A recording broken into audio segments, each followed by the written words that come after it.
Hello, Assalamualaikum gang. Kembali lagi dengan aku Nomura. Okay gang, first of all untuk Harid.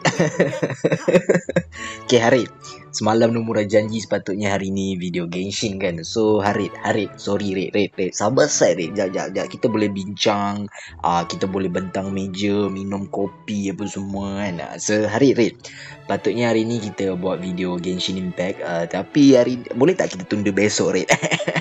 So Red besok kita buat video review teapot Genshin. Nomor janji besok Red sorry So besok kita akan buat review Genshin teapot, buat review Genshin teapot, review teapot besok. So hari ni sebenarnya ada benda Nomura nak bincang sikit dekat ni lah Kukiran Kingdom. Nomura ada baca komen Harid kan. Cuba cek kanan atas Kingdom ada place untuk mining biskut.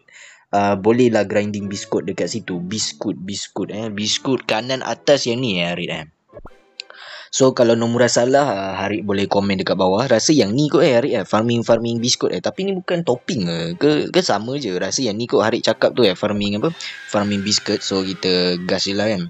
Okay, dia 14 minit, tak apa, santai.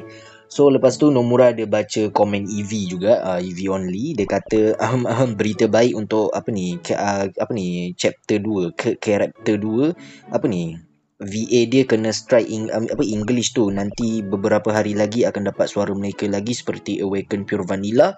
Tapi kalau Holy Berry tak pasti lagi hadir. Tak sabar nak tengok Silent Salt Cookie Beast ke-5 release. By the way bang, Stormbreaker cookie yang dekat thumbnail tu dari mana So kita jawab yang last. Kita jawab macam yang dia punya yang first dulu. So dia kata nanti akan ada voice actor untuk bahasa Inggeris untuk cookie yang suara yang tak ada tu. So lepas tu dia cakap nanti akan keluar karakter Beast Cookie yang ke-5, nama dia Silent Salt Cookie. Oh patutlah Nomura ada perasan tau dekat bahagian gacha kan. Dekat bahagian gacha cookie ni yang gacha of fate ni kan. So dekat sini dia ada 1-0 tau. So Nomura tahu lagi akan lagi satu yang masuk kat sini, White Lily Cookie lah kan. So Nomura kadang terfikir siapa pula lagi satu kan. So rupanya ni EV dah bagi tahu dah karakter beast yang ke-5, Silent Salt Cookie.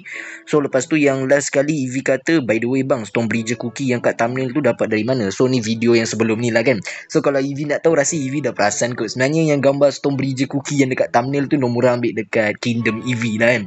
Sebab Nomura tak ada Stormbreaker Cookie. So Nomura pergi dekat Kingdom EV. So Nomura besar zoom kan. Lepas tu screenshot je lah. Ada nampak something sebab EV ada kata dekat, adalah video sebelum ni, Nomura tak ingat video yang mana. Dia pernah cakap yang dia nak dia dah ada semua ancient kan. Lepas tu dia dah ada 3 karakter untuk yang orang panggil lah, yang cookie yang jahat, cookie beast yang beast punya.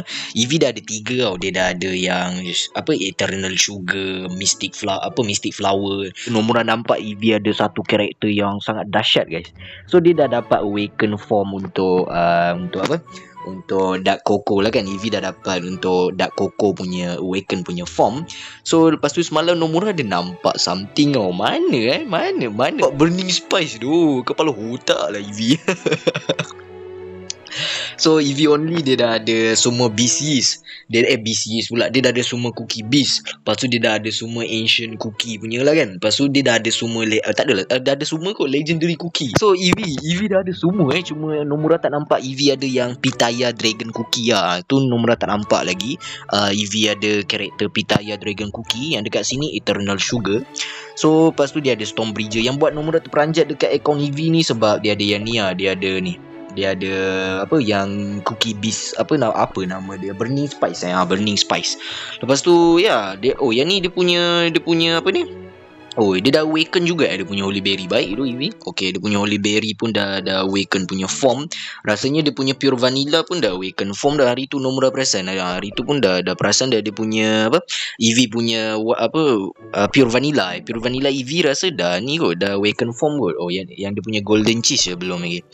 So karakter EV memang ganas memang rar, macam tu. Lepas tu akaun habuk kot. Nomor ada tengok akaun habuk juga. Dekat akaun habuk pun dia punya ni bukan bisha-bisha akaun habuk ni. Aku tengok ni. Sekejap Nomor tunjuk Dekat akaun habuk ni dia ada yang buat Nomura rasa macam gempak sebab dia ada Pitaya Dragon Cookie lah kan. Sebab mungkin dia dah lama main kan. Dia kumpul yang Soulstone tu kan. So mana dia punya Pitaya Dragon Cookie. Mana ni ada. Apa dia punya fire spirit ada skin bye. Apa power tu habuk.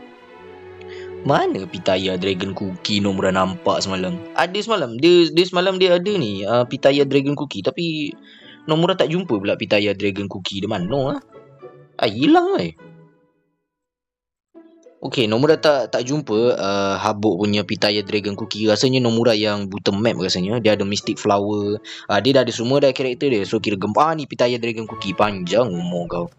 So dekat sini karakter Habuk yang bagi Nomura yang rare lah kan. Memang susah nak dapat lah kan. So Pitaya Dragon Cookie lah. Dekat gacha tak perasan pula boleh dapat ke tak. Okay, kalau korang tengok kat sini apa yang korang nampak lah kan. Korang mesti akan tengok macam Pure Vanilla dah ada 12. Holy Berry tu dah ada 11. Tapi yang kalau korang boleh nampak yang dekat tengah-tengah tu, yang Golden Cheese tu, korang nampak 19/20 guys. 19/20 celah. Mana guys? Kau tengok ni guys. Kau tengok. Nomura boleh awaken ni tau. Tapi Nomura perlukan satu lagi Soul Prisma untuk Golden Cheese Cookie. Lepas tu Nomura dah boleh awaken form dia lah. So agak kurang ajar juga sebab sebab Nomura tinggal lagi satu je. Ni Nomura dapat 19 pun sebab Nomura buat yang ni lah kan. Nomura main yang ni. Mana Nomura dah main yang ni Nomura dah main yang chapter BC sini kan, yang episod ke-6 punya kita dapat 10 Soul Prisma untuk ni untuk Golden Cheese Cookie. So Nomura perlukan satu lagi. So harapnya dapatlah dekat gacha ke apa kan. Oh by the way, last question sebelum video ni tamat, Nomura nak tanya dekat EV ke Habuk ke Harit dia kan. Kalau nak dapatkan karakter lah kan, mana Nomura patutnya better gacha kat mana? Steel gacha ke cookie gacha? Sebab kalau kat steel gacha, kita punya proses nak dapatkan karakter cookie epic ataupun ancient apa semua kan, kita akan dapat yang 5 yang diorang tunjuk kat sini kan, sebab dia punya persen dia up kan. So Nomura senang kata yang jenis steel type dia akan persen dia up lah kan. So kita akan kebarangkaliannya kita akan dapat yang macam elemen besi lah kan, dia punya besar kemungkinan dia. So bagi korang kalau macam Nomura nak dapatkan karakter-karakter yang lainan macam Wind Archer ke apa semua, better gacha dekat cookie gacha ke ataupun gacha je dekat steel gacha ni? So Nomura harap korang boleh komen dekat bawah apa semualah. So rasanya video ni pun sampai di sini sajalah dulu video kita pada kali ini. Jumpa korang pada next video dan bye bye. Assalamualaikum. Gerak dulu Papa Roger. Peace yo. Jumpa korang pada next video.